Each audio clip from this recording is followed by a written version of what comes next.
Hello বন্ধুরা, তোমরা সবাই কেমন আছো? আজকে বানিয়েছিলাম বাড়িতে ক্যাপসিকাম দিয়ে ডিম। তো প্রথমবার ট্রাই করলাম, ভাবলাম তোমাদের সাথেও শেয়ার করি।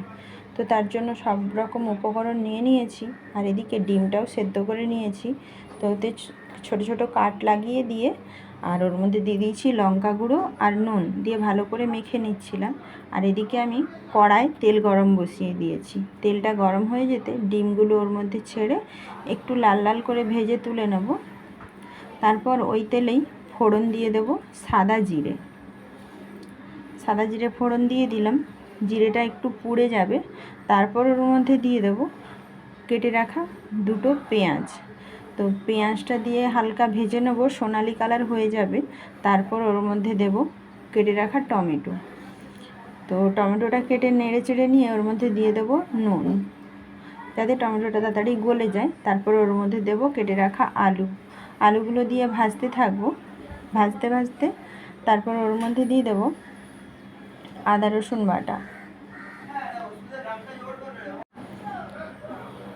আদা রসুন বাটা দিয়ে ভালো করে ওটা ভাজা হতে থাকবে। আদা রসুনের গন্ধটা কমতে কমতে এদিকে আমি রেডি করে নিয়ে নিয়েছিলাম টক দই ফাটানো 3 চামচ মতো। তারপর ওর মধ্যে দিয়ে দেবো লঙ্কা গুঁড়ো, হলুদ গুঁড়ো, ধনে গুঁড়ো, জিরে গুঁড়ো। তো তারপর এটা ভালো করে মিশিয়ে নেব। দরকার হলে একটু জলও দেওয়া যেতে পারে, আমার দরকার হয়নি তাই।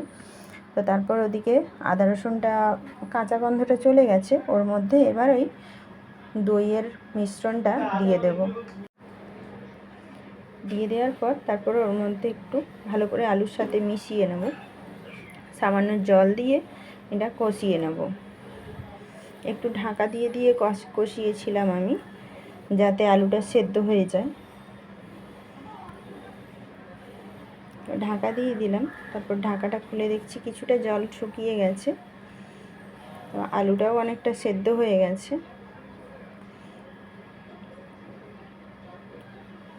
তারপর এর মধ্যে দিয়ে দেব একটু বড় সাইজের কেটে রাখা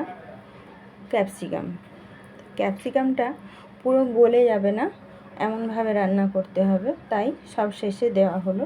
তো ক্যাপসিকামটা দিয়ে কিছুক্ষণ কষিয়ে নেব, তাও 1 মিনিট মতো কষিয়ে নিয়েছিলাম।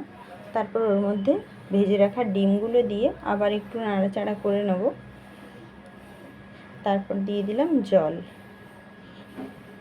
জল দিয়ে ভালো করে মিশিয়ে নেব মশলার সাথে।